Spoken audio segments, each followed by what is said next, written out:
بسم اللہ الرحمن الرحیم۔ السلام علیکم۔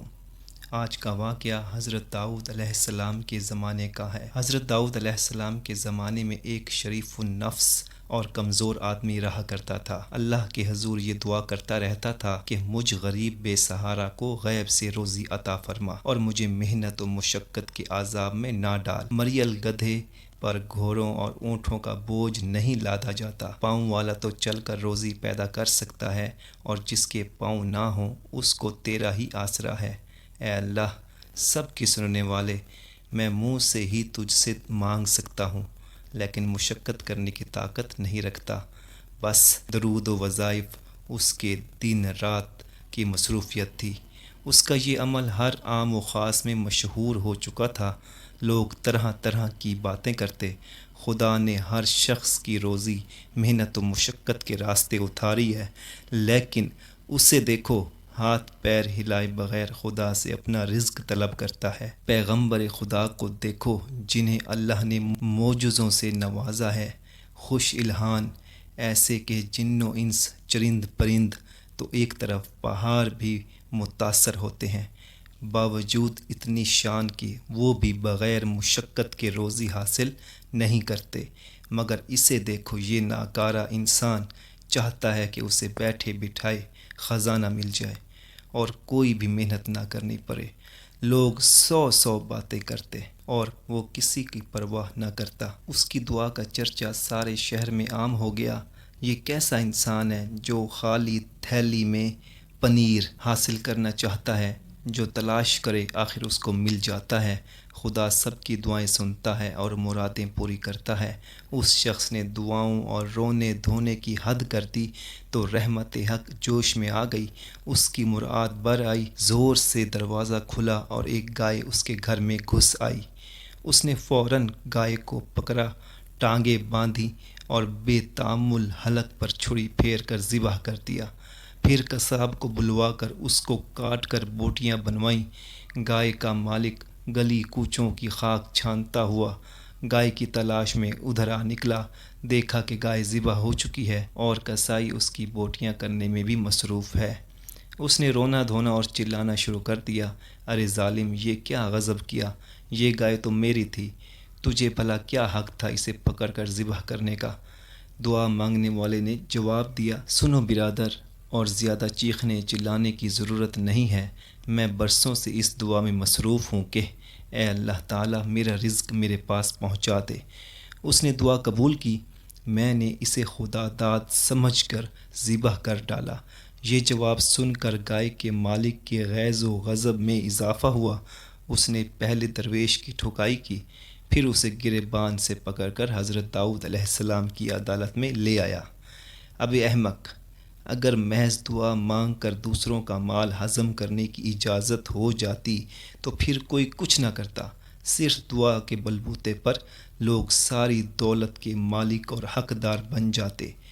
لوگوں نے گائے کے مالک کی باتیں سنی تو اسی کو حق پر قرار دیا۔ درویش نے بے بسی کی حالت میں آسمان کی طرف منہ اٹھا کر کہا، اے خدائے رحمان الرحیم، تو اچھی طرح جانتا ہے میں نے اپنی آرزو کی تکمیل کے لیے سینکڑوں روز و شب آہذاری میں گزارے اور دعا مانگنے میں صرف کیے، اور میں نے روز اول سے جو خواب دیکھا تھا اسی نے مجھے تیری بندگی میں مست کر دیا۔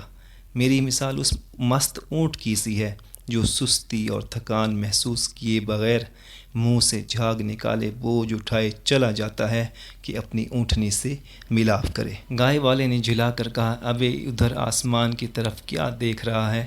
ادھر میری طرف دیکھ اور حقیقت کا سامنا کر۔ کیا تو سمجھتا ہے کہ خدا اور اس کے بندوں کو اس فریب میں مبتلا کر کے صاف نکل جائے گا؟ دعا مانگنے والے نے اپنی پیشانی زمین پر رکھ دی اور زور زور سے بولا، اے خدائے ذوالجلال، اپنے اس بندے کو رسوا نہ کرنا، میں بے شک برا ہوں، خطا کار ہوں، تو عیبوں کو ڈھانپنے والا ہے، اس نازک وقت میں میری مدد فرما۔ مقدمہ حضرت داؤد علیہ السلام کی عدالت میں پیش ہو گیا۔ پہلے گائے کے مالک نے دعویٰ پیش کیا اور کہا کہ اے پیغمبر خدا، میری گائے اتفاق سے اس شخص کے گھر میں جا گھسی۔ یہ خدا جانے کب سے تاک لگائے بیٹھا تھا، اس نے میری گائے کو پکڑ کر ذبح کر ڈالا۔ آپ کے سامنے میری فریاد ہے، اس سے دریافت کریں کہ اس نے ایسا کیوں کیا۔ دعا مانگنے والے نے اپنی صفائی میں یوں عرض کی، اس شہر کے سبھی لوگ مجھے جانتے پہچانتے ہیں۔ آج تک میں نے کسی کا مال مارا، نہ چوری کیا اور نہ ہی ناجائز کسی کو پریشان کیا۔ میرا گزشتہ کئی سال سے یہ معمول رہا ہے کہ شب و روز بارگاہ الہی میں یہ دعا کرتا رہتا ہوں کہ بغیر محنت و مشقت کے مجھے روزی عطا فرما۔ آخر مسلسل دعاؤں کے بعد اللہ تعالیٰ نے میری آرزو سنی اور یہ گائے خود بخود میرے گھر میں گھس آئی۔ میری آنکھوں میں اسے دیکھتے ہی نور آ گیا۔ حق تعالیٰ نے میری دعا قبول فرمائی اور رزق حلال بغیر محنت کے مل گیا۔ میں نے اللہ کا شکر ادا کیا اور اس گائے کو ذبح کر ڈالا۔ یہ شخص نہ جانے کہاں سے شور مچاتا ہوا آ گیا اور کہنے لگا، گائے میری ہے۔ حضرت داؤد علیہ السلام نے یہ سن کر فرمایا کہ ایسی معقول دلیل دے جس کی بنا پر تو نے گائے ذبح کی۔ تیرے بیان سے یہ ثابت ہوتا ہے کہ وہ گائے تجھے مالک نے دی، نہ تو نے خریدی۔ دعا مانگنے والے کی آنکھوں میں آنسو آ گئے۔ اے پیغمبر خدا، آپ بھی وہی کہنے لگے جو دوسرے کہہ رہے ہیں۔ ایک آہ دردناک اس کے دل سے نکلی۔ اس نے آسمان کی طرف نگاہ اٹھا کر کہا، اے میرے دل کا درد جاننے والے، تو داؤد علیہ السلام کو روشنی عطا فرما اور انہیں حقیقت حال سے آگاہ فرما۔ یہ کہہ کر وہ دھارے مار مار کر رونے لگا۔ اس کی آواز میں ایسا درد تھا کہ جس سے نہ صرف سنگ موم ہو گئے بلکہ حضرت داؤد علیہ السلام کا دل بھی دہل گیا۔ انہوں نے گائے کے مالک سے کہا کہ اس کا فیصلہ ایک دن بعد کیا جائے گا۔ پیغمبر خدا اپنے حجرے میں داخل ہوئے اور اپنی عبادت گاہ کا دروازہ بند کر دیا۔ ذکر و اذکار کے بعد اللہ عز و جل کی بارگاہ میں دعا کی کہ اے اللہ تعالیٰ مجھے حقیقت حال سے آگاہ فرما دے۔